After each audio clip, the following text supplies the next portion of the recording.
You're listening to the Friends Talking Nerdy Podcast Network. Friends Talking Nerdy.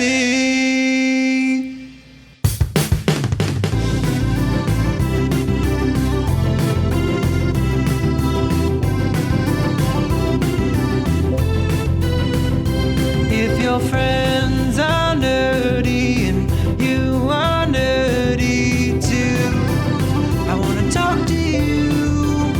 Friends Talking Nerdy. Hey everybody, welcome to another episode of Friends Talking Nerdy. This is Tim Jousma, and joining me from the snowy tundra of Portland, Maine, it is the holiest of holies. It's the Reverend Tracy. How you doing? I'm doing pretty great. It is snowy. It snowed again recently. It's something that I'm just getting used to. But what's really funny about the weather here is when we first moved into this place, there's two divots where our tires go. Mm-hmm. And when it rains, it fills with water. And we've often made the joke that it's like we're backing into it like we're docking a boat or something. But what's great is the weather in Portland fixes it during the winter years because I basically just have it cement filled with ice right now. So it's been kind of nice. I could just park level these days. So see, it's not all bad, I guess is what I'm saying. I'm looking on the bright side of it. It is freaking cold. I think I may have already said this, but I still haven't learned. Gloves aren't optional. I really need to have them on, like the short walk at all in downtown. So that's the weather here. How's it looking in your area, Tim? Yeah, traffic on the nights. No,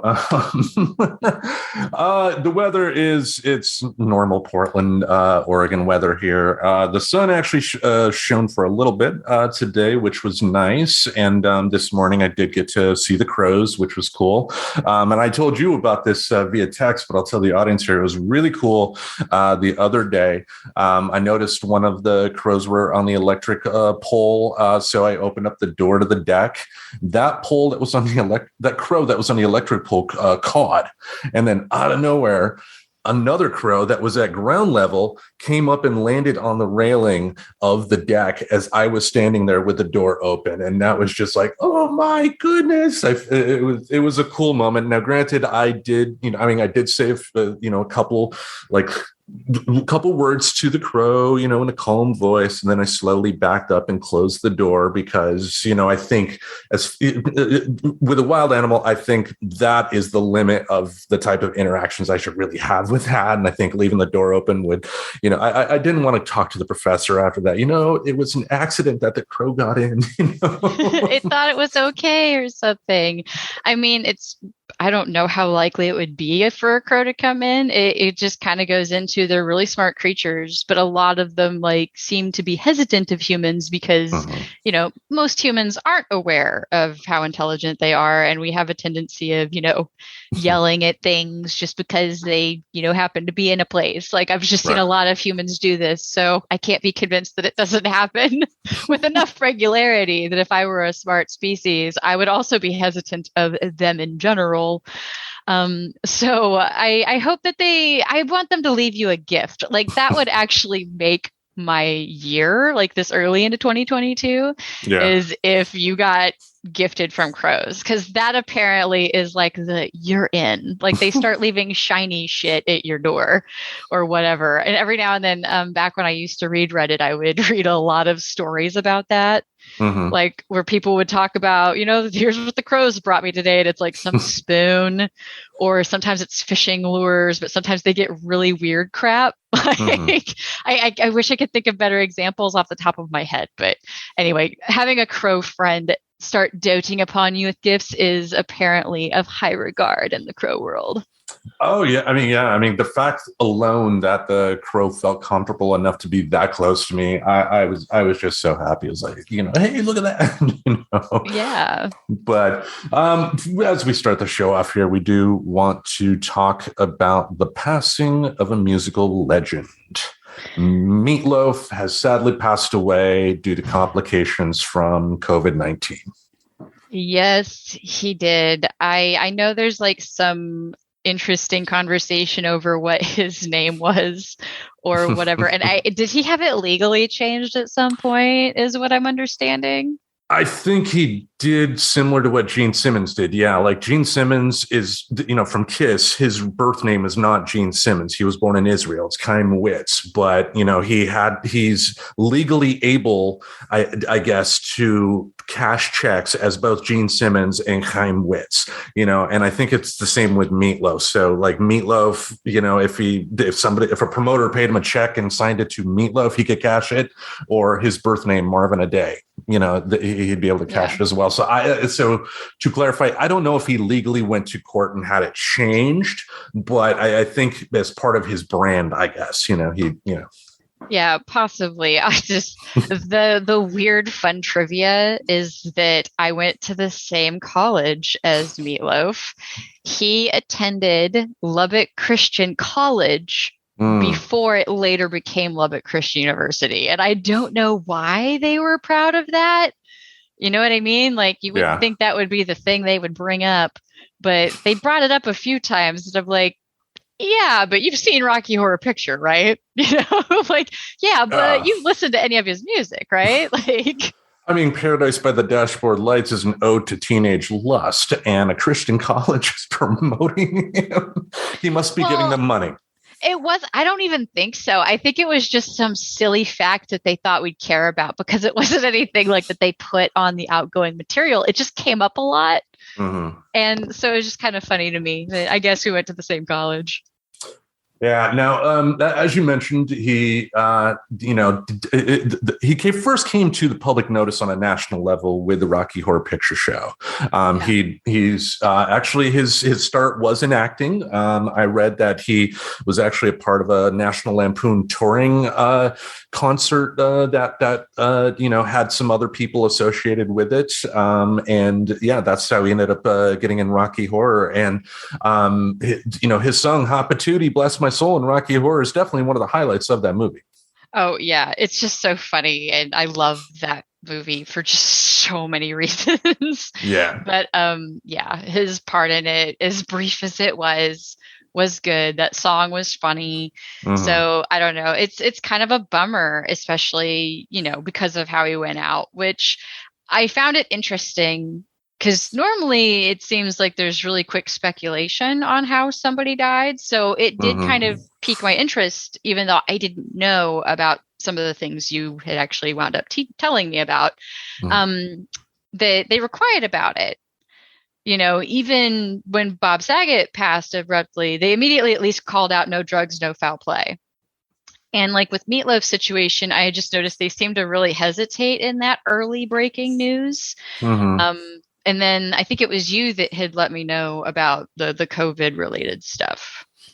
Yeah, and that is like one thing we both wanted to really talk about, because it is weird. It's how the public is reacting to this, and why do I think it's weird? Like, it's weird on two angles. One, you do have some progressive folks on social media that have done what they usually do and are, assuming that Meatloaf, when he was alive, was the worst person in the world because, gosh darn it, he was a conservative. Which, from every, again, I'm not his biographer. I've not done a huge amount of research on Meatloaf, but from what I've been able to find, he was not anything comparable to like a James Woods or, or like a Gina Carano, for instance. He had opinions. He was, okay with saying them, but, he was never like an activist type person. And that's, one thing I don't like about progressives and how they reacted to this. On the flip side, you got your Fox Newses, they immediately put out an article that, progressives are, ripping into Meatloaf for, not getting the vaccine or something like that, which we don't even know if he got the vaccine or not. We just know that in the past he had talked about the pandemic he felt was a political issue, and that he felt that if he died because of it, he died because of it, but he wanted to be quote unquote free. He didn't like the mask mandates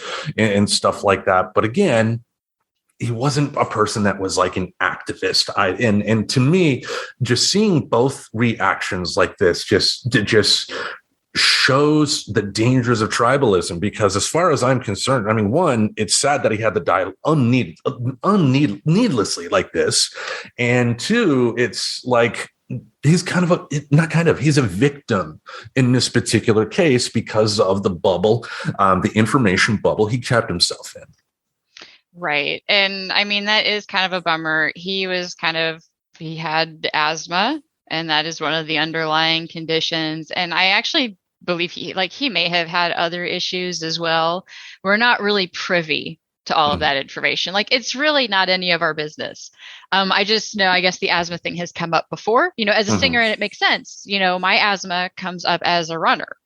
Now, I've worked out a lot to get there, and singing too, by the way, because whenever I sang for Murder Mystery, it took a bit of learning how to pace myself and exercising the diaphragm and everything to support that. You can still do things when you've got asthma, but it doesn't mean that you don't have an underlying condition still. Because it was really kind of funny when I talked early on about why I wanted to be on the safer side of things. I had chosen to hedge bets in my favor, try to stay home where I could, etc. And I said, I want to get the vaccine, and I've got an underlying condition. And, this was some of the stuff that I, was wanting to avoid. But a lot of people was like, oh, but you run. So, you've got asthma, but like, you don't have asthma, right? And I'm like, you don't quite understand asthma, and that's okay. I'm not like, it's funny because I try not to laugh at people when they state a belief like that, because it's really doesn't say anything bad about them that they don't understand how asthma works. Like, it's not their job to be educated on it. It's mine. So, that's where it's like, actually, it still leaves you kind of vulnerable in certain situations. Like, I'm also allergic to like a certain type of like dust. It really comes off of like cotton gins and stuff. So it's like, think about the mix of cotton and the gin dust or something. And like, I'm pretty sure I would still be maybe not as asthmatic. Like the attack might not be as severe because I've made my lungs stronger in general by running, but it's still going to bother me. Like, you can't exercise yourself out of that one. So as much as he did sing, he still had asthma. And I guess, he was at least open about being anti-vax mandates and things like that. I don't know how vocal he was, because I never heard about it until, his passing, and it became kind of relevant because he passed from COVID, which just really sucks. But, that's how that shakes, especially if you're the one that's decided, I would rather let my natural immunity deal with it. Like, that's kind of the breaks when you make that decision. Sadly, yeah. I mean, the concerning part, of course, is that, if he was acting somewhat irresponsibly in terms of like not getting and this is just speculation, if he didn't get the vaccine and was still hanging out with a ton of people, obviously the big issue would be, him potentially spreading it. But again, that's just pure speculation. We don't know how he handled this, because, in the interviews I read where he talked about, not supporting the mask mandates and everything, he still very much indicated that he was scared of the disease.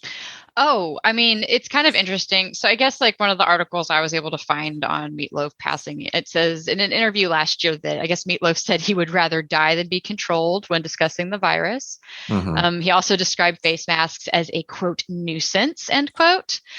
And he was asked if he was scared of COVID, and he said, "Oh, I'm scared to death. You kidding me? But I'm sorry. I understood stopping life for a little while, but they cannot continue to stop life because of politics. And right now they're stopping because of politics." And so, I mean, you can take that as poetic or ironic or whatever it is you want. I mean, it still seemed like he understood that there was a risk there. But I guess he was just willing to embrace that he was of a demographic that might not survive this going on. Yeah. But it does sound like that he chose not to take the vaccine. Yeah, I mean, again, speculation. The family has not come out and said either way whether he had it or not. And it's just neither means he deserves to die, I guess. Exactly. I feel no reason to be dark and ugly about this, you know? It doesn't sound like he necessarily circulated false information. And you listeners know, like, if you're like, oh no, here's this article I saw a while back where he spread misinformation. I was like, okay, that sucks. But I mean, at this point, I feel like everybody's a little guilty of spreading misinformation, like whether we like to admit it or not. You know, there are just some people who do tend to try to take steps to not do that, but there are an awful lot that aren't. And so I'm assuming that I haven't heard of him being like a big spreader of misinfo. Like, sure, maybe odds are he has with one or two things. I just don't get the spite level of like, oh, well, they deserved it or they got what was coming to them. I'm like, I don't know. I feel like we kind of bonked this as a culture in general. Yeah, I mean, to be fair, I don't think on the progressive side that, you know, there's a huge number of people that are celebrating Meatloaf's death. I think most people are decent, and you know, if you know the death of somebody, it, you know, shouldn't be celebrated. Now, it's like, to me, this is slightly different than somebody that's like, you know, walking with like headphones on a railroad track and they're not seeing a train or something like that. You know, because again, I am not comfortable speculating on actions he may or may not have done, you know, because it's like, the big problem here is that this is a problem for progressives in the sense that the more they continue to disregard people in Meatloaf's situation, one, the longer the pandemic's going to go, but two, the more the people in Meatloaf's situation are going to be less likely to listen. You know, it's stop with the tribalism. Now, again, he was responsible for his own actions. He made the wrong decision in not taking this seriously. But did he? It doesn't sound like he made it. It sounded like he was totally okay if that's what happened to him. Mm-hmm. And it doesn't sound like he went out on his deathbed going, I should have gotten a vaccine. Like, he almost seemed at peace with, if this is what takes me out, this is what takes me out. Yeah. At least, you know, from that interview snippet, that's what I kind of pulled from it. You know, unless there's been just a bunch of hateful stuff that I haven't heard about because I don't seek that crap out.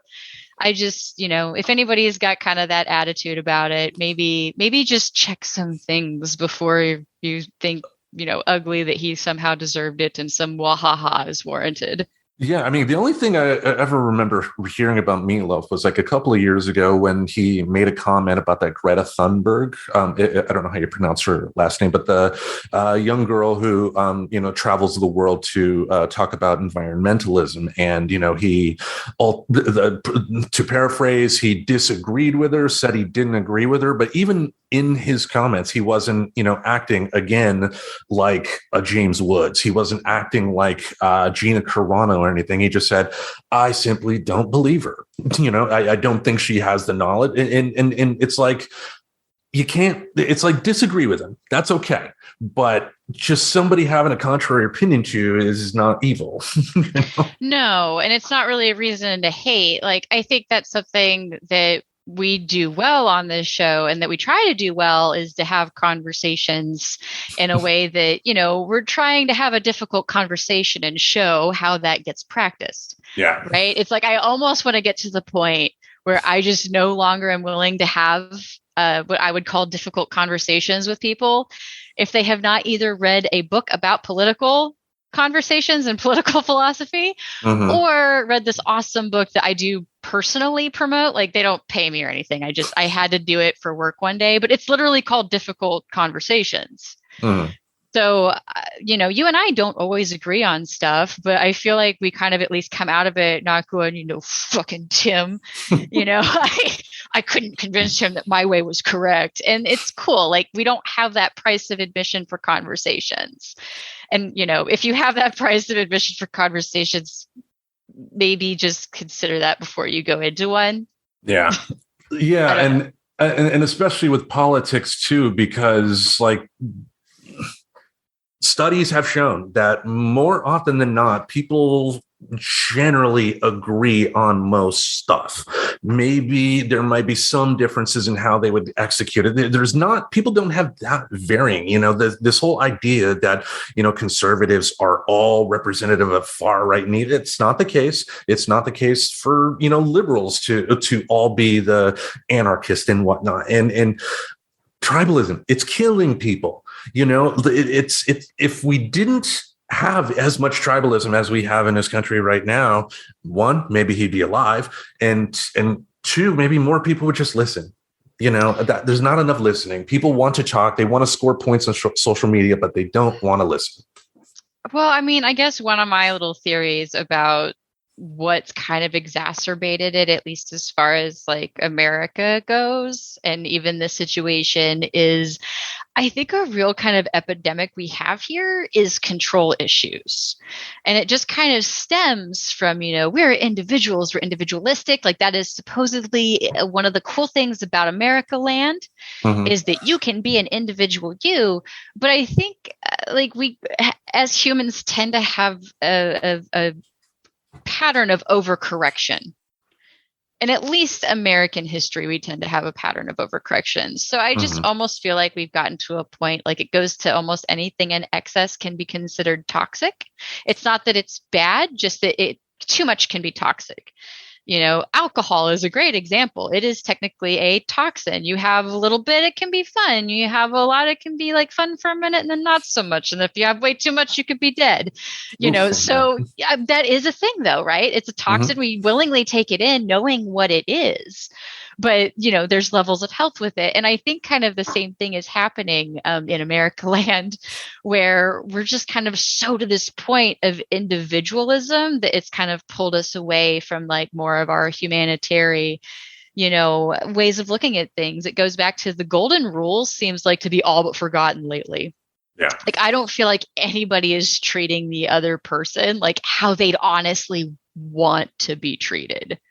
Like, not for real, because it's funny because when the person starts to mirror back the behavior, they don't like it.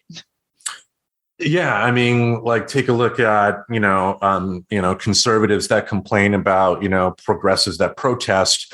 Yet when they have a protest, they're, they don't see the irony in their comments, when the whole idea of protesting is very much an American trait, and people that do it are good citizens, Yeah, but I did think it was interesting because I've kind of had this feeling about control issues and stuff like that. And to me, like the biggest thing I like to point out is look at road rage. Like to me, I think that is like the open expression of control issues. And it was something I personally did choose to like stop or work on stopping doing. I'm not going to say like I just stopped one day. I was just done with road rage, guys. No, I got really good about it. And then I started kind of slipping and giving myself permission to like cuss at people from my car again. And sure enough, one day it escalated and I backed into something.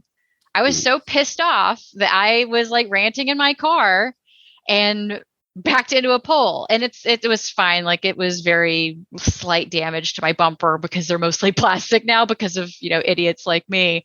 They just back into things because they're mad and not looking. But it is like, it's me trying to control somebody else who genuinely might be doing their best. Like, because I feel like most people have been in the situation where they've accidentally cut somebody off because they went, oh shit, that's my turn. And that's just what your reaction did, right? So why do I have to assume that that person is just an asshole and then get mad about it? But it's not bad of me. I don't think it makes me a bad person, because it just kind of seems like that is the general reaction. Most people want to check it through that filter of, did this person do this on purpose, right? But I did think it was interesting that Meatloaf said literally he would rather die than be controlled. And I understand having skepticism in medicine, like in some of it, but I'm just not sure how I feel about like the super harsh skepticism when it comes to like the Center of Disease Control taking information and making updates as best as they can and keeping the public informed. You know what I mean? Yeah. And I that's where it's like I don't in a way believe it ever should be mandated. I'm not afraid to say that, because my thought is I wish it was just more voluntary. But it's like that almost hypervigilant level of distrust I won't be controlled by. Like, it almost kind of equates to that for me, that hypervigilance of it, of being so like uptight about Mhm. somebody doing something to you that it just makes you not open to it at all. Yeah, and you make an interesting point too. Like I love conspiracy theories myself. There are some that are legit, and some that can get a little wacky and whatnot. But it is interesting how that mindset can make you completely ignore reality in some cases, whether we're talking about the 9/11 truthers, the QAnon people, and or just, people that get too caught up in politics and believing a particular politician that they should not, Yeah. and I don't know this. Yeah. Yeah, but I don't know if there was like a situation where, I it's so hard to say with all of it. But anyway, I mean, it sucks that he's gone either way. It does. Exactly. I mean, he as far as his music, I'm not going to proclaim to be his biggest fan, but Paradise by the Dashboard Lights is one hell of a song. And I would do anything for love, but I won't do that. Even though I don't like Diane Warren, who wrote that song and wrote a number of other. No, I don't think she wrote that. It was Jim Steinman. My apologies there, but just I don't know. He had a flair about him, and that's another thing too. If we want to talk about positives with him, like he was a big guy. And in his 70s, it wasn't as big a deal for musicians in terms of their looks. I mean, ELO, anybody, there were people that just had awful faces. But, Meatloaf being a big guy in both the set, having successful albums in the 70s and the 90s during the MTV era. I mean, that I think he should be commended for that, for breaking the mold of what a rock star could be. They don't have to be the svelte, six-pack chester type of thing. They can be a big guy and still be the charismatic rock star that you want. Right. I go back to, I think everybody knows something like Meatloaf in a sense, right? Mm-hmm. Because there's such a cult following to Rocky Horror Picture Show. And then if you didn't know him, you probably knew like at least some of his major hits because he did have those. And then if you still didn't know, you were still influenced because I don't know, I think most people have heard the I Would Do Anything for Love song, like even because it's just used in comedy so much. Mm-hmm. You know what I mean? It's just, so he's kind of like one of those people that's been a little bit in the background the whole time. So either way, no matter what, I think it's kind of a bummer that he's gone. But it double sucks that it seems to be kind of a weird symptom of like these overall control issues we seem to have, like that have made so many people just completely go nope, because it's almost like a mix of it, right? There's the control issues that are like there, and then there's also like the talking heads that have been spreading misinformation that helps support the control issue of like, nope, this is why I'm right and I shouldn't. Yeah. I mean, ultimately, I think if people spent less time finding out the political beliefs of 70s rock stars, maybe we would be in a better place. That doesn't mean 70s rock stars can't give their opinion, of course, not saying that, but people put far too much whatever into the thoughts of people that, like, again, Meatloaf, did I really need to care about his opinion? What did he do in his life that merits me listening to his political opinion? And I'm not knocking him, because I would say the same thing for me. If I'm making a political opinion, why should anybody really listen to me? Because what have I really done? Oh, right. Like, especially when it has nothing to do with it. And that's where it's like, I kind of see the difference in some people that do those things, because, there's a difference between just voicing your opinion, which I do believe they should be able to do. Yes. Right. That is freedom of speech. And if they want to share how they feel about something, why not? The issue I have with it is when they hold like their fans hostage over it almost, which, for example, like not playing a show in a certain, county because it's a certain, political color they don't like, or, you guys voted against this thing that I cared about, so I'm not going to play there. I mean, I guess it's their right to choose where they're going to go, but they don't need to say why and make it where it's like they're actually kind of grooming their fanship in that way of you better live in a place that, votes a certain way or you will not have me. I just don't understand that need to cross sect like what you do on a professional level with how you feel politically speaking, right? Like I wouldn't hold a report hostage from my boss because I found out they voted for somebody I didn't like. Like that makes sense in no other working relationship. But I don't know. It is kind of different though, like creatively speaking, because you don't necessarily want to put yourself where you're doing something in a place where you don't feel comfortable, like Mhm. as yourself. I guess there's no right answer, but I don't like it necessarily when they're open about it. You know what I mean? Like when they openly say, I'm not going to do this because you did this on a political thing. And a lot of times, and I get your point, and I think a lot of times the reason I get frustrated at that is it's similar to when people on Facebook make a big dramatic post, and not throwing stones, I've been guilty of it, of how much they hate Facebook and how they're never going to be on Facebook again, and then a week later they're back on. They want the attention. Right? Yeah. Well, I mean, is it always attention though? Because come on, you and I have talked about it so much where it's like, I would just totally stop. And it's not that I like feel addicted to it. It's just that's, especially during the pandemic and after moving around so much, like so many of my friends, my interactions with my friends are on there. Yeah. And at the same time, it's also just kind of this frustrating space because they want you to interact publicly. I get it. It's not really free. It costs me something mentally or data wise or something, because I would almost be willing to pay for an alternate to Facebook. But then it would also rely on my friends being willing to pay money credits for Facebook type thing and not just, it being free. And I'm throwing that in quotes. Yeah. Because it's not. And I'm aware of that. But it stinks. Like there's not really a better option right now, especially during a pandemic, right? Because it is a big part of like where people socially interact. And I think that's why we have more fights happening on Facebook, especially on public posts. Like it's crazy how quick people are to just pick a fight with you for saying, I've talked about on here, like I didn't like a cartoon. Who fucking cares? I'm not like an important critic. Like you could have just moved on. Why did you choose to bully me about it? That's weird. Like, yeah. Assholes will be assholes, but control issues will manifest. It's like you don't need to, carry the flag for your beliefs in every online conversation you have. 9 times out of 10, just ignoring the person is going to be better for your mental health and their mental health.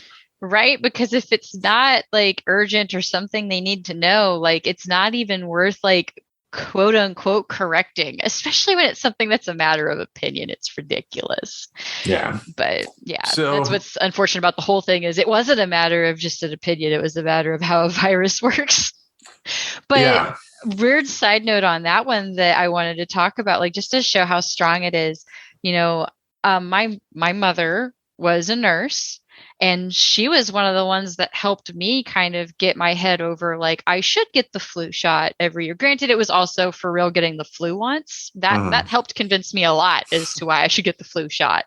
But, she used to be very for that. And now, I've heard from her saying, that she doesn't know what's in vaccines and that there's live virus in there. And I was like, wait, what? Like you were the one that used to explain to people why they should get the flu vaccine. So anywho, it's interesting world that we're living in because it's I don't know what they want. Like, how else do you decide what's good for, society, if not like the trusted scientific minds that were assigned to the role to handle this situation? And it's like, it really sucks because of how it's been handled. There's the whole issue of emergency room beds. Oh yeah. Still a big problem, but not just because of the pandemic. It seems to be that that's another thing that the pandemic's put a magnifying glass over, but because it's ran as a business model, emergency rooms are that fine line. Think about it. You don't want too many people staffed, you're losing money. You don't want too few people staffed in case something happens, because then you won't have help and ability to deal with it. But that's why they have like on call and stuff to help deal with those situations. Right. But they were never really prepared to deal with something this long.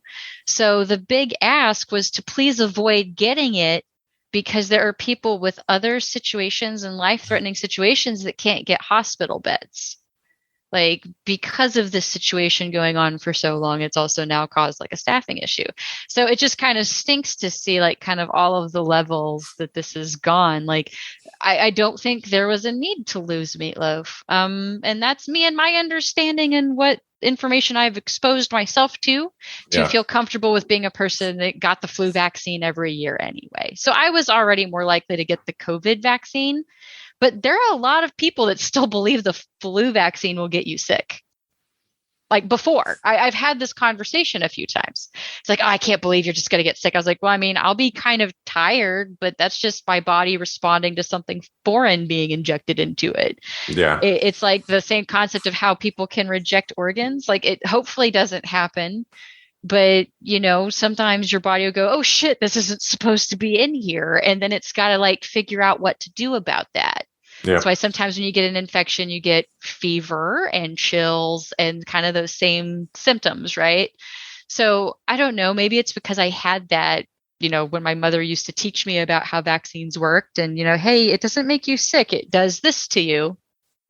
And that information seems to check out with everything I've learned. And I'm not an immunologist, but I've looked into it, I guess, before I made decisions on, you know, getting shots every year, especially like working at the haunted house. Come on. I come across thousands of faces like that I could get up in their business. And at the very, I mean, granted with COVID, it was a little bit different than that, but in the before times, I would get the flu shot because of how often you get in faces when you're doing haunt work. And it just seemed to make sense. So I get it. There's other people that they just don't get exposed because of whatever their job is. Cool. Don't get the flu shot. You're probably statistically unlikely to get it. Mm-hmm. And it was the same with retail as well. I mean, that was one thing that Apple did that I appreciated. They actually had a nurse that would travel to Apple stores across the country, and like during your break, they would, give you a flu shot. So it didn't even have to go to a pharmacy to be able to get it there. And you would think more companies would want to invest in that, because that little investment is going to be much better than all the sick time you got to pay off if everybody has the flu. Exactly. And it's kind of funny because there's some things that, you know, I hope stick around after, you know, we really are over this. Granted, it's looking like that this might turn into you might want to get your annual COVID shot. So it's going to be kind of similar to in history when the annual flu shot was first brought up, because they didn't want the flu killing kids and killing the elderly. There was a lot of resistance back then too. So it sounds like we're probably going to deal with that again. People who don't know their history and, you know, however the fuck that saying goes, right? Yeah. I mean, people who don't know that quote are doomed to repeat it. Is that how it goes? Yeah. Essentially, we're going to go through kind of a similar thing with the flu shot when it first was being encouraged as an annual thing. I mean, come on, we had to fight. The country was fighting hand washing for the longest time as a public health thing. There were doctors that railed against hand washing and felt it was just a waste of time.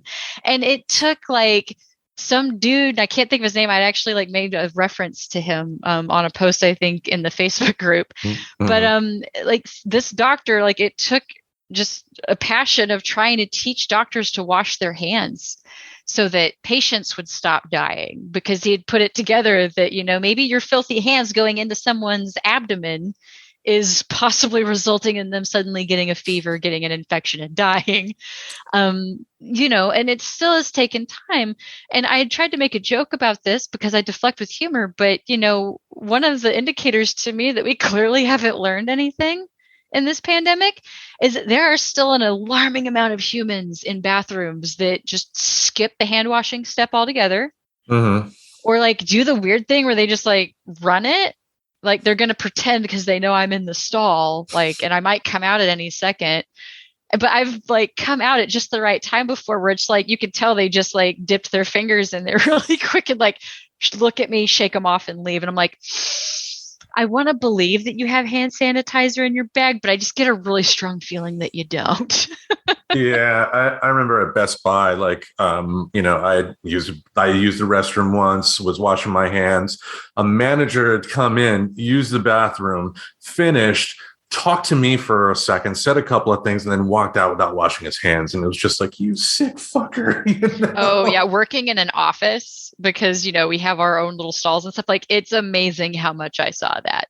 I knew that person didn't wash their hands because they like didn't even bother because maybe like I don't know why it seems like it's more gymnastics to figure out what you should do or not do or do just enough to make somebody think that you did believe you washed your hands. Like just wash your hands. It is 20 seconds, plus drying time. If you're really in that much of a pinch, it's 20 seconds. You can sing Twinkle Twinkle Little Star. You're asking too much, though. That's 19 seconds I could have doing something else. Right, but it's like just if more people did that, and what's a bummer, Tim, is like I think most of these people are grossed out when they see other people do it, and most of these people would, if you ask them, if you straight said, "Do you feel it's important for people to wash their hands after they use the toilet before going back to grocery shopping?" I have a strong feeling a lot of people would say yes. But not like and still not do it. So it's just it's an interesting culture we live in. But yeah, just seeing that failing there still continue like almost at the same rate that I feel I saw it in the before times. And to me, that's the kind of bummer thing, right? Is that it just seems like, okay, so we're already back to this. Cool. So my new practice is that I just carry hand sanitizer. Mm-hmm. And if I've done shopping and I feel like I need to like touch, at least I like wearing masks for that reminder of at least clean your hands if you need to like get an itch on your face. Mostly because I've just been back to being aware of how people are just kind of gross in that way. Like I don't even want to say it to be mean, but it is kind of gross. Like the toilet, especially, guys, the toilet at the grocery store. Get it together, people. As someone who has worked retail for well over 20 years, yeah, I mean, like, maybe I can look the other way if it's 3:00 in the morning, you use your own personal restroom, and then you just go straight to bed. That's one thing. But again, in a grocery store, with what we know about the pandemic now, not washing your hands is criminal. Right. Like, and I think it's just because people don't care about taking their shit, literal shit everywhere. But I don't think everybody puts together, but if you're doing it, what are the odds that everybody else is? Like, there's no real social pressure to do it. So, it's just, it's interesting. It goes back to that individual attitude can kind of get to a point where it's bad for you. Like, not necessarily, well, I mean, yeah, for you, because if the result is that everybody is doing that, it is bad for you in the sense of we already know it's not good to get certain types of germs on you. But yeah, and even then, like I can even kind of like forgive to a sense. Not that it's really my job to forgive. I know I am the Reverend Tracy. My word is law.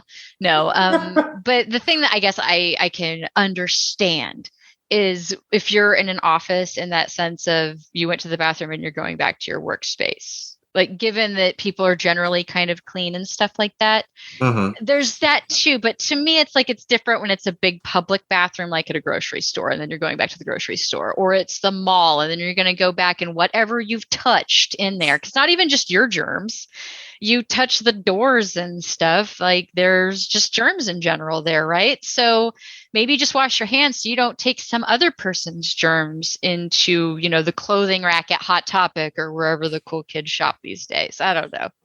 Well, and also too, like a lot of these places will have like a sign on the wall that employees have to like initial in time, the last time they cleaned it, and sometimes you can be surprised at how often they don't. And it's just like, that would be another reason why you'd want to go and wash your hands. But anyway, Meatloaf, sad that he passed away. And I think the big takeaway from this that I wish people would take would be that just tribalism sucks. We can have differences of opinion, but to really succeed as a nation, we have to be able to talk and, most importantly, listen and have some empathy for more human beings than just ourselves or our immediate family.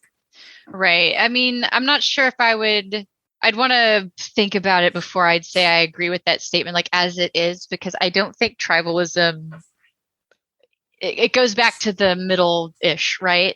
Mm-hmm. Like too much of anything can be bad because, right, like what's the opposite of individualism? It would be the tribalism. Mm-hmm. But it goes to, I wish we had that attitude more in the sense of looking out for each other, like in a wellness sense. Right. But that also would require like a little bit of the individualism to come up. I don't know what I'm saying. I'm rambling at this point. But to me, I guess one of those takeaways would be like, not checking, like unchecked bias can be dangerous, like for you and other people and stuff like that. You know what I mean? Like if you're only looking up articles or listening to people who regurgitate what you say and only having conversations with people who agree with you, like you're not really vetting your opinion anywhere. So maybe that could be a decent, just general life practice. It can practice to more than COVID too, right? Because it's just applicable. Just vet opinions, vet techniques. But I don't know. I do think it is dangerous when you're like, I will only listen to this human about this thing. I think that's kind of a dangerous attitude to have. Yeah, I mean, it reminds me of something I experienced in the early 2000s when the Iraq War was just hitting. And, on social media and other places, you would have progressives talking about, picketing and that, politicians wouldn't let their kids go to war.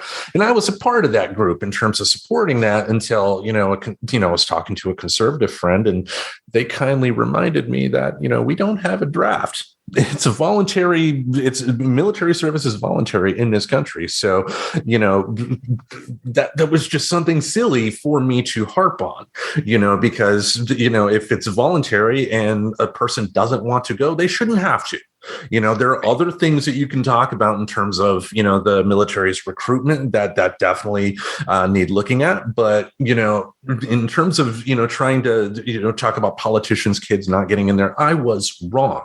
I was using an old argument that, was valid in the 60s when the draft was there, but was not valid, but what I did is I took the time to listen. And, if anything, if we're trying to say anything here, just, don't suffer confirmational bias here. Just challenge yourself to hear some alternative opinions. You got a point. Be as open to being wrong as you hope that person is you're talking to, that you're sharing your belief versus theirs on. Exactly. Right. Because that goes into that, being careful of your intentions when you go into a conversation, because I don't know about you, Tim, but I don't really care for it when somebody comes at me with the intent of changing my mind. Now, presenting an opinion and giving me information so that I can form my own opinion, super down for that. But when your price of admission is kind of got that stink of, I better be able to change your mind or I'm just going to get progressively more mad and belittling to you, that's not going to be cool with me. And I'm not going to want to talk to you anymore. But, that goes to, that's the kind of respect I try to give people when we talk about things of different opinions. There we go. All right, let's move on to talk about some Big Mouth. Yay, Big Mouth. Yes, the episode that we're going to be talking about today is called I Fucking Hate You. Oh, yes.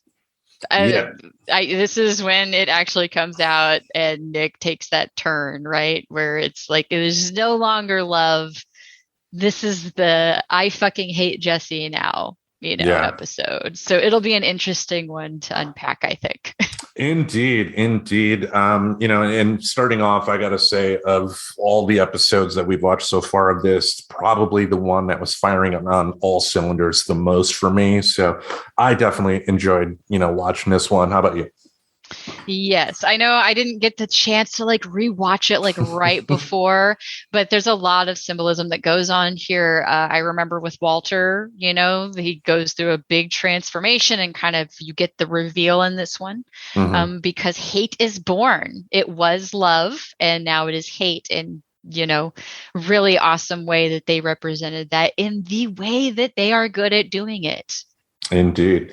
Now let's dive into the topics here. The first topic is finding a friend who encourages your bad side, and this is in reference to the Nick and Missy storyline, to where Nick found out that Missy was the one who posted the Instagram post about Allie and Jesse, and they ended up commiserating in their anger throughout the episode.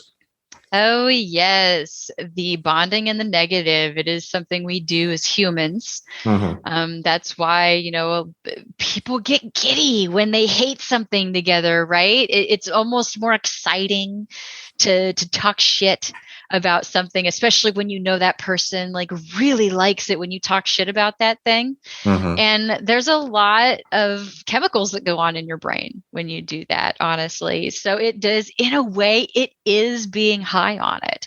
So it's weird. It triggers a lot of, reward centers.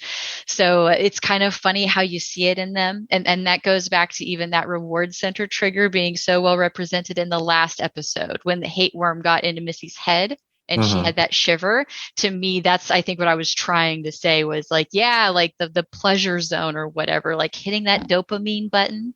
Yeah. So it's a good representation of how that looks on the outside, right? When two people start enjoying and almost bonding over that together. Because Missy and Nick did not like each other. Those two haven't really been friends. Like even when Missy was with Andrew, they never really felt close. I know there was like a weird situation there. Yeah. Between the two, but especially since then, they like, because there was like an almost romantic situation, but I guess Nick was just kind of like almost leading her on in a way, if I'm remembering that right. Oh, not almost. I mean, they were they were both cast in Disclosure, the musical, and had a scene where they kissed and they practiced it. And Missy fell for Nick, but Nick did not have comparable feelings, and he ultimately ended up telling her that during the episode where they all got superpowers. And since then, yeah, I mean, they have not had any interactions that I remember, but I also don't. I also don't remember there necessarily being that negative of a breakup. I think Missy was sad, but I don't think it really affected her that much, if that makes sense. Exactly. Like she moved on from it pretty well. Like it wasn't a huge thing. But I just think it's interesting that it shows how powerful that is, that they really didn't have interest in being each other's friends. Like, and really the last interaction was kind of awkward and not so great. So the fact that this hate is what brought them together, I think they did a really good job showing how strong that can be. And also what I felt they did really, really good at was showing how off the rails quickly you can get when you find an anger buddy, because there was a point in the cafeteria to where both Missy and Nick were kind of second guessing their anger in terms of like Nick, told Missy, the truth, that she wasn't seeing, and vice versa. Missy told Nick the truth and not, the hate version of reality that was inside his head. And for like a brief moment, I think it was Missy more than anything that recognized that, wait a minute, something's not right here. And again, beautiful. Oh, yeah. And it goes back to, I love that about Missy's character. And that's something that I almost wish you could rub off onto people in more of a way, is just that ability to doubt. Because instead of just ignoring it and going, yeah, but this hate sounds good and it feels good, it was that Nick was saying something that wasn't true. She knew it wasn't true, but he was saying it very matter-of-factly as if it were true. Some might call that gaslighting, just throwing it out there that we don't make good decisions when we're angry. But yeah, like he was rewriting history. And what's interesting is depending on how he's dealt with that, like you have the ability to rewrite memory. We've nerded out about that on other levels on how memory can work and stuff like that. And there's actually a lot of stuff around studying people who are pointing out, like they line up the victims or have pictures of somebody who supposedly assaulted you and how often it can be wrong because another narrative got in their head. Yeah. So it is kind of interesting that they didn't really express if Nick knew what he was saying wasn't true anymore, or if he had drank his own hate Kool-Aid so much that he really did believe that that was truth. And maybe because Missy knew it wasn't, I think that was something that really opened her up Hmm. to go, wait a second, what if my recollection between Jesse and I is not me as innocent as I thought I was? Yeah. And I know for me there have been times to where I wish that moment of clarity would happen much sooner.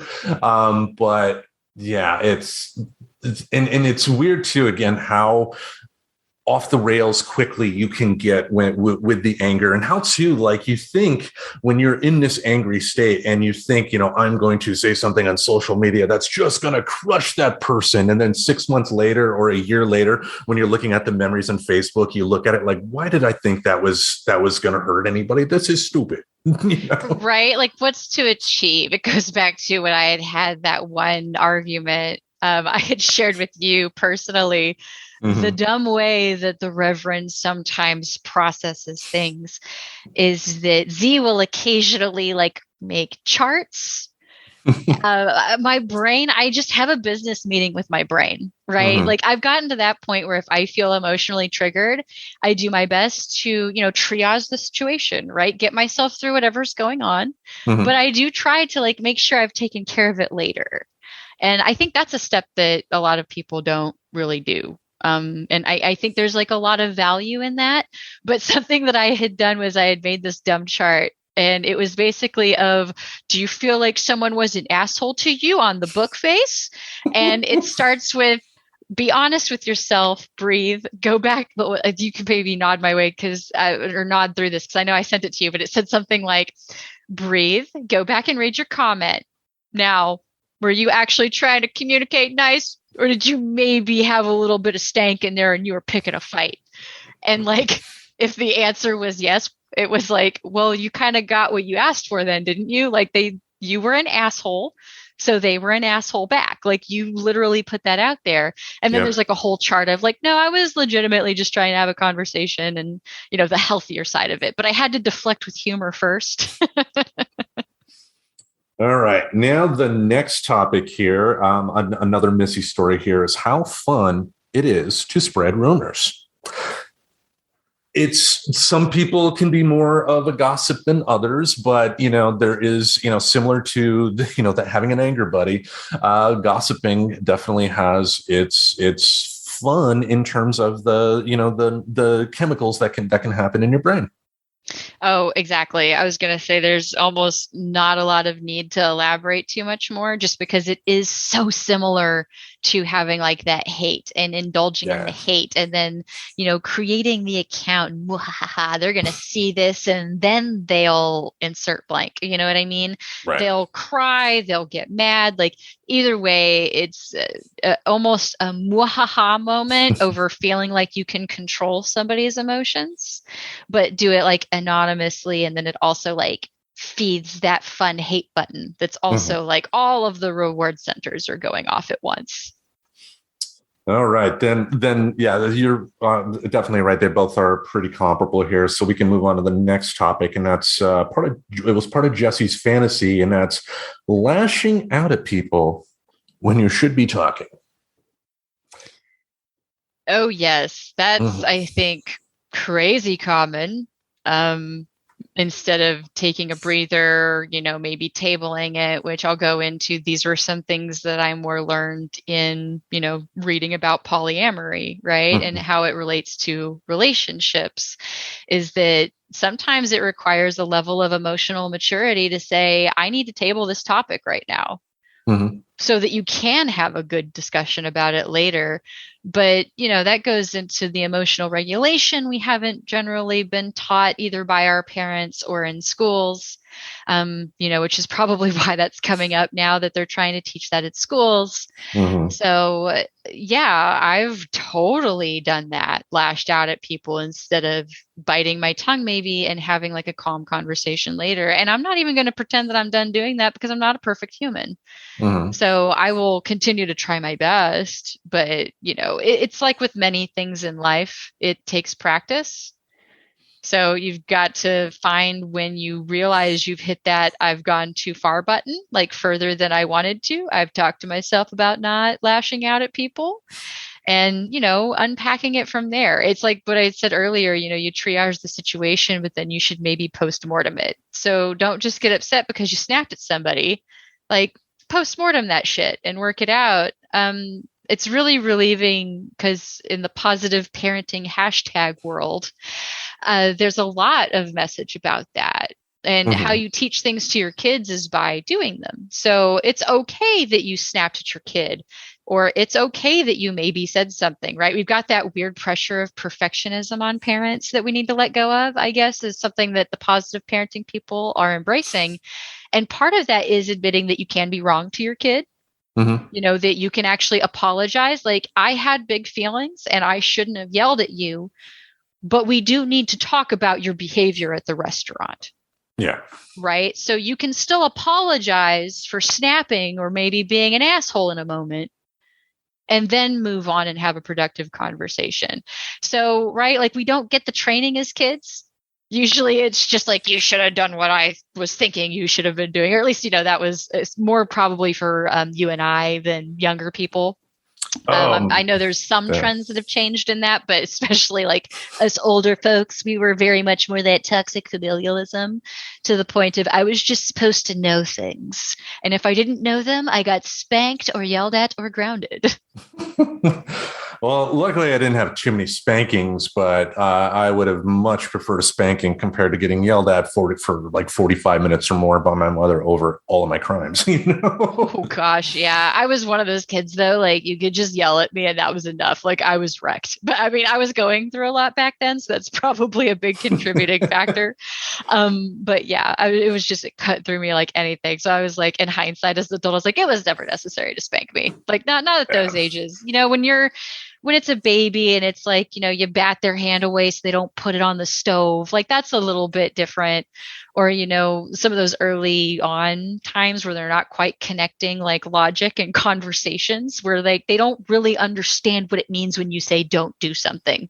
And they're, and that is where almost that more, I guess, a physical way of dealing with it does seem more appropriate. But like, once kids can talk logically, maybe that's when we start practicing the logic talks. And then that's this kind of stuff that I'd like to see that would deal with stuff like this a little bit better than like, how do you talk to your kid about not lashing out? It's like, well, how about we show them by being able to practice it? Yeah. And that is the important thing too. Like, I know, and as you know from experience, when I I'm under emotional distress, sometimes it can be tough for me to talk. And, it's taken a lot of practice, but, what's ultimately worked for me is, recognizing that at certain times I'm not emotionally ready to be able to talk about it. But most importantly, saying to the person, hey, I can't talk about this now, but on such and such a day and at such and such a time, we will follow up because it will be better for everybody, to do that. And I think that's the important thing too, apologize, but, communicate too that you're not, and you don't want to dismiss the person and, acknowledge the fact that you will have, that talk at some point when heads are clear. Right. And that's the thing, is like being able to also be okay with being told that that person needs some time, right? Like, that's kind of a two-parter there. Just because you are okay with talking about something right now doesn't mean that they are. And you have to kind of get out of your head in that sense of, you can't necessarily relate everything to your experience. Other people have other experience. So your experience right now is that you can talk about it, but their experience is not that right now. And if they're asking for something reasonable, like, it'd be different if they've been putting it off for month and month and month. And even then I would say maybe at that point, the conversation of, do we get a counselor to help us talk about this? Which is, that needs to not be an insult first, right? Going to therapy needs to not be seen as an insult, which is another thing I just love to like get rid of. Yeah, that I fully agree with you there. I mean, therapists should be treated, because they need to be treated like doctors. You can totally go to a counselor for just a few sessions to help talk through something. Like, you can do that. And especially now, it's like there's so many like telemed things where you could even get, and it's really just getting somebody to help mediate a conversation in a good medium way to help everybody remember that you came here to solve a problem, right? Yeah. So I think a lot of it is just, this is so representative of how a lot of people in our culture do still seem to deal with things, right? There's our parents seem to have the lash out thing. I had the lash out thing. And like I said, I'm not going to pretend like I'll never do it again, because I do have emotions. Unlike what some may believe, I am not a robot. But yeah, it's about practicing it though when you can, so that you don't have so many regretful situations, like when you can't control it. Maybe you can minimize those if you could figure out a way to like figure out what you feel like when you're triggered, right? And that's where I think like practices like meditation help, because you're listening to your body more, so you can be more in tune with, oh yeah, my heart's racing. Yep, I can feel my pulse is up. And these are the things that, for me, as somebody, who lives with kind of like an anxiety situation, those are the things that I watch out for to know if I need to remove myself from like a crowded grocery store, for example. I've had times where I've had to leave my cart and go outside because I was feeling the heart rate go up. If it was too busy and too many people were like packed around me. It happened like once there in Portland, in Portland, Oregon, because it's just so crowded. Per capita is a little bit denser there. So it happened one time, but it's better than me like trying to push through it and ending up like in the fetal position on the floor, and they're needing to call management, and it's a whole thing. Clean up on aisle 2. So yeah, being a little bit more sensitive to those cues of beginning to be triggered can maybe stop you from lashing out at people and then regretting that later. And kind of like the name it to tame it thing. I mean, there are a number of people that, don't recognize those signals in themselves. They don't take the time to really think about that, and it's not like, like I have, but that doesn't mean I've also been perfect either. There have been times where, like you said, I'm human. I will still lash out, but, recognizing when I am getting worked up has helped so much in terms of making those lashing out experiences fewer and far between. Oh, yeah. And then what's super funny is you can actually use smart technology to help you out with that too, because you can usually go in and set an alert if your heart rate goes up, which is something I do have set on my watch. It lets me know if it spikes, because then it's not just relying on my brain, which may be in an emotional state. And emotional stated brains are not good at taking in logic. They're just not. It's an unfortunate thing. You can practice as much as you want, right? But that's the purpose of practicing, to get calm. You don't necessarily practice how to be logical when you're emotional. You practice how to get calm so that you can then be logical. Indeed. And yeah, that's a very vital step that you get taught, when you do go to therapy for things. And it's like something that I do wish more people were taught in general, right? How many fender benders could be avoided if we like curbed, some of our road rage issues? Like in general, not just mine, but people, like you see it a lot, right? Or like people like freaking drag racing and stuff. So it just seems like if you could catch yourself before you do the dumb thing, yeah, like, maybe learn how your body reacts when you get upset. I'm sure you've got plenty of opportunities to see how you feel when you're upset in life without like going out and looking for it. Yeah, I mean, like there's Will Ferrell movies, for instance. Anyway. All right. The next topic here relates to Jesse's story, and that's how much it can hurt to find out someone hates you. And like, I think back to high school, and I was on the cross country team of all things. And, there was like a free period I had. So I hung out with the secretary of the counselors, during that hour. And like, there was 2 people walking the hallway, and then I heard my name. And one was a person that I was aware of, but never spoke to them. And this person says, "Oh, that's him, Josh. I fucking hate that guy." And I'm like, they didn't know I was in another room hearing this, but they said it was just like, the fuck, and what? Why? Yeah, like I could understand, like if I had interacted with him and gave him a reason, then hey, I'm man enough to admit that. But like it's weird finding out when people hate you. Or in Jesse's case, finding out that a once trusted friend was so hurt by their actions that they no longer like you. I mean, that's a stab. That's like a stab in the chest there. Yeah, and it's really kind of a little bit more than that, right? She didn't just not like her anymore. She disliked her so much. She essentially started like a social media campaign against her, which is something I had shared recently that, yeah, that kind of happened to me in the way that it could in early Facebook times. And I can tell you from experience, it's pretty fucking dehumanizing, Tim. Like, it really sucks. Like, I've discovered that people didn't like me before. I've overheard conversations, it almost seems common, right? Like, I feel like most people have overheard or somehow put together that somebody didn't like them,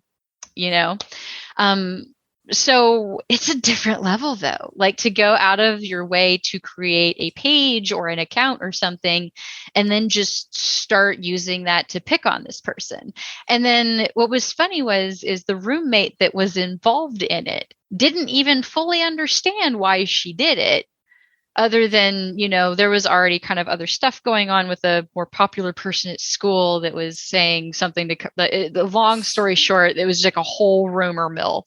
And it basically, even though the Facebook group, the secret Facebook group, had nothing to do with the rumor mill stuff, the rumor mill stuff gave this person, my roommate, permission in her head to go and create a page saying, Tracy, we know your secret, and then inviting all these people to it, and then talking about this like situation that wasn't even like true. It was based off of some truth, and she knew that, but she also knew that she was kind of portraying it as something that it was not.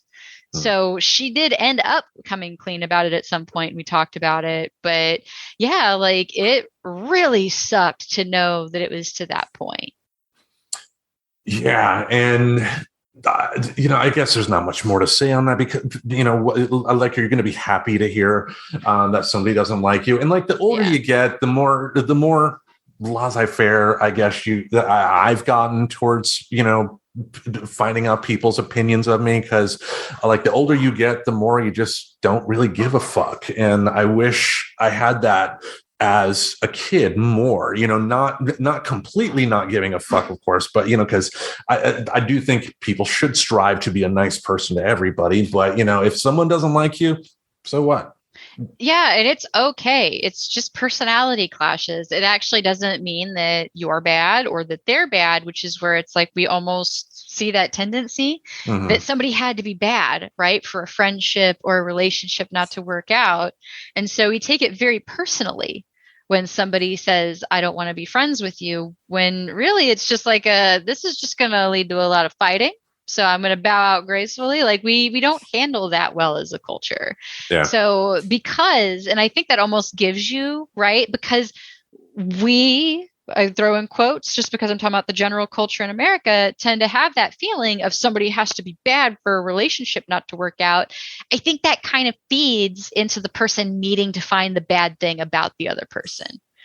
Right. It's like, that's why sometimes, people will like just be an asshole. It goes back to, Matthew spurring the breakup and Aiden telling him, just so you know, it was still you that broke up with me. But it's like, he didn't want to be at fault. He couldn't break up with him for no reason. So he had to like make a weird fight happen. And so, yeah, it's just, I think it's another perpetuation of that. Yeah. All right. Now, let's transition to some of our favorite lines. This episode had a lot of fun stuff. Were you able to get some lines? I wasn't this time, but you had so many, because normally I'm the one pulling all the quotes, but you had a lot when I looked. I was like, you know what? Let's go with these. Because yes, I remember some of these. They're really good. Yeah, like Maury. I loved the fact, and I'll touch into it a little bit more in the good, but I did love the fact that the writers seemed to be a little aware about some of the weaknesses of the show, which made this line from Maury, oh God, you're still doing that tender Andrew thing, so much funnier. Right. Just like kind of calling it out for what it is. Like, it's almost like they knew this wasn't going to be a storyline that was going to be well embraced, or that Yeah. possibly we're kind of getting a little over Andrew at this point. But Mhm. I think it was a good save, because that's successful comedy at times, is just making a joke about something that didn't work in a joke. Oh, that reminds me of Bill Hicks talking about he did this whole bit on conspiracy theories, and then the audience just got quiet and quiet and quiet, and then he paused and says, "Don't worry, there are dick jokes coming." It's just wrong crowd, and you never know, right? Because it goes back to knowing the demographic, and you're just every like the little subcultures in America, right? Mhm. What plays well in one town might not play well 2 towns over, so you can't always be aware. But having an ability to rescue yourself when things don't land is awesome. Indeed. I love this quote from Walter. I just eat cookies and talk shit. Just the way he delivered it was funny. Lola had a great one. He's got that gronkadunk that makes my Lola lumps plump. Yes. And there's a way too, because Nick Kroll does the voice of Lola, obviously, and just similar to like Maya Rudolph with the bubble bath. He with Lola has a way of having her pronounce stuff with P's a lot, and Yeah. I love when he talks like that. There's one from Nick here. Yeah, you're gonna be a bitch and run me over like a bitch, you bitch. I almost forgot about that part. And then from Connie, woo, Jason Biggs just made me come. Yeah, I'm never gonna get used to saying that. I did remember this one from Maury. This show is middle-aged people playing masturbating children with big feelings. or Andrew, how he delivered this line. Well, this big fat masturbator and his big feelings are hurt right now. Yes, just kind of like calling it out there. I thought it was really great. Fuck the high road, poop in my butthole. Again, his delivery was great. And last but not least, Connie, I absolutely died laughing when it was just when she said, just like Jason, so God, not again. Because the joke there is that she had a remote control vibrator that she wanted Sean William Scott to have the remote for, but he gave it to Jason Biggs. That's right. Yeah. So it was Jason Biggs making her come through the remote thing. Yes, indeed. Now, the good of the episode. What did you like?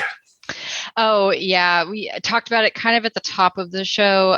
The whole transformation of Walter, I think, was great, because this, in the last episode, it's like, oh my God, I think he's dead or whatever. But you come to find out that he has been reborn. He kind of really passes the hate worm stage and kind of turns into this dragon type creature, which you'll really see it when Missy starts turning more that way, that they are the same creature. So it's building up to that, which I thought was great. Going into that symbolism of how really strong love can, kind of remanifest into that really strong hate, especially when you don't deal with a relationship not working as well as maybe you could. When you realize, like, it didn't make Jessie bad for not liking him. Granted, she didn't handle it the best way. But then also, granted, he had been kind of harassing her and not letting her politely bow out of it, right? And he called her out in front of her classmates. I mean, in my opinion, mortifying. She had every reason to kind of put him in his place at that point. If he was being honest, I think he would agree with that. Right, but blinded by the hate. Right. Yep. I mean, even whenever he was talking to Missy, because that was what was part of Missy putting it together, was Nick was starting to say how she led him on. And that was the stuff where Missy went, right, but that's not right. Yeah. And I don't think Nick ever said, well, no, it's not right. But, I don't think that's where I went back to. I'm not sure if he actually believed that he was lying. Yeah, or if he just, or if he just accepted that. But and this is just, speculation on my part. It's like he did not do what Missy said in terms of, have that moment of, am I wrong on this? But I also think he was posturing too, because I've certainly been angry to the point someone told me a truth and I'm like, you're wrong. Oh yeah. I mean, that's actually the natural reaction anyway, is you want to heel dig, like it, especially if that person, is come at you with that same attitude. It goes back to some of the stuff we were talking about before. Mhm. But yeah, I just think they did a really great job with that representation of how when you feed the hate, it can get really big really fast. Mhm. Indeed. Yeah. Anything else you liked? Not off the top of my head. That was kind of really over encompassing for me. Was just that was such a representation that it really took away the show. This to me, by the way, is going to be one I would say you need to watch. Like, it's not one where you could just like skip it. I think it's really important for a lot of storyline, and I think it also like is really great representation of how emotions can turn based on what energy you put into them. Indeed, indeed. I mean, for me, I had pretty much the same thoughts on the good there. The hate worm growing was beautiful. I mean, because that's what hate does. Once it finally got to grip on you, it will just grow and grow and grow. And I really love that representation. And also too, when we talked about Jesse's fantasy earlier, I forgot to mention a line she said, because she was her fantasy was she was driving the truck, Nick was stuck in the road, and she said the line, do you want me to hit you? And that's what got me thinking about, when Nick was angry, but the anger was hiding his hurt. And, he was using that anger, I guess, in order to, do the lashing out at her to make her angry in order to get that thing, instead of, taking the time, as we said, to talk to her about his hurt feelings. He wanted to hurt her back, but by hurting her, she's going to do the human thing of trying to protect herself and hurt him too. And, I really, really loved that in the episode. I love the fact that the writers, like I mentioned, seem to be acknowledging in this episode some of the weaknesses of the show. Whether it's some of Maury's lines or there were some other references as well, which I thought was just like, they get it good, and last but not least, there was a part where Nick's mother told him to eat shit under her breath. And I love that, because if a parent told you they would never, say something like that about their kid, they're probably lying, because kids can, it's not that she didn't not love her kid, of course, but, she annoyed him and eat shit, and it's not like I've told my kids said that about my kids, but, just sometimes if they piss me off, like, damn it, you dummy, something like that. Oh, yeah. Like, that's totally an honest thing. And that even goes back to, if you react and you aren't necessarily proud of how you handled something with your kid, just be open to owning your shit later. Indeed. Oh my gosh. But yeah, I can't even tell you how many times that happens, like with people, for fuck's sake, like not even like parent to child, but like with partners too. Like, humans have free will and therefore will sometimes do things that frustrate you. It's just how you decide to manifest that. But like, I don't think I could count on free digits and appendages how many times the Mr. Reverend has gotten the middle finger from the other side of a wall. Like, just gonna throw that out there. There are times like, fine, you're gonna be in a fucking bad mood too. I'm gonna be in a fucking bad mood for 2 seconds until I make this corner. You know what I mean? So, but that's just because it's not because I'm afraid to show my emotions, though. It's just if I go back out there angry, it's just gonna fuel it. Yeah. And then it's not going to help the situation. So, right. I mean, there's a point where it's acceptable. Sure. Get it out, shake it off, whatever you need to do, like physically move is what I mean by that. Like, there's some studies, a lot of animals actually, after they've like escaped a predator, like chase or something, they'll do this thing where they shake their whole body. And so it's actually encouraged, some studies on why they do that. And why, like, some, cultures used to have like dances after big victories or even failures. And I guess there's like some relationship, like the animal parts of our brain that works the same way. So really, if you're pissed off, like, just give it an arm or something, or like pretend to throw something. You don't have to actually throw something and damage shit. That's stupid. But, get it out and then try not to feed back into the anger of the person who's maybe needing a moment. Indeed. Indeed. Now, the bad of the episode. Why did Coach Steve have to be in it? Like, it just goes back to anytime Coach Steve, this was probably another one that was a contender for a 10 out of 10 for me. Mhm. And like, it's not even a 9.5 just because Coach Steve. Like, he just takes me out of wanting to be in this world. I appreciated the callback to the evil mitten for maybe a second. And it's just because I did think the bad mitten the first time it was introduced was fucking funny. It was really well done. So there was like a little piece of my brain that really wanted to enjoy the callback. And then for the most part, I was like, just no, it wasn't worth it, especially like being such a good episode. It just really bums you out when Coach Steve can't just make a logical appearance. Like, he's got to be more in it than he ever needed to be. I don't get why they almost want to show him with the prevalence of being a main character.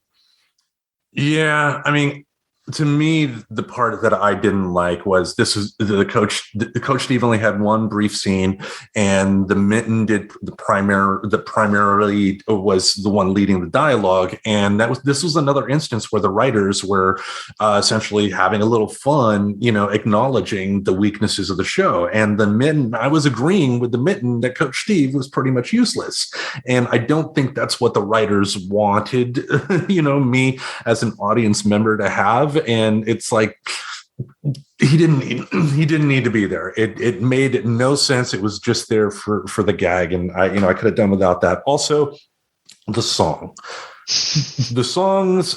on the show have been hit or miss with me.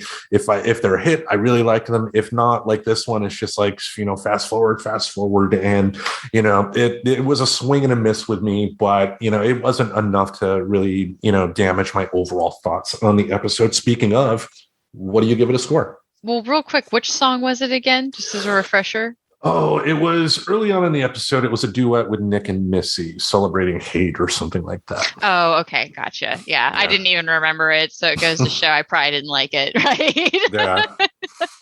So, I mean, I pretty much agree with you. I guess I'm going to give it like a 9 out of 10. I don't think it was so bad that it needs to be knocked down a whole 2 because of the Coach Steve theme. I just felt the need to express that where I've said I've given a 9 before, where it probably could have been a 10.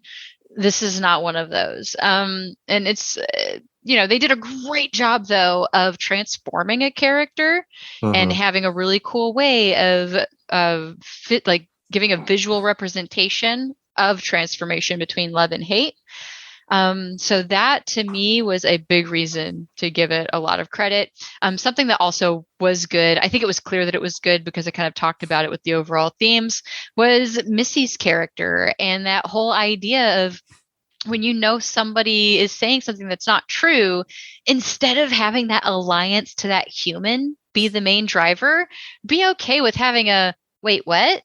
And that doesn't mean you never talk to them again. I mean, granted, it almost seemed appropriate in this one because it was kind of very much hate, but just in general, that practice of the wait, huh, is a good thing. And I'm glad that they showed it and that really got to come through with that overall message, that it then translated to Missy to maybe doubt and relook and investigate internally some of that narrative she had built up around her and Jesse.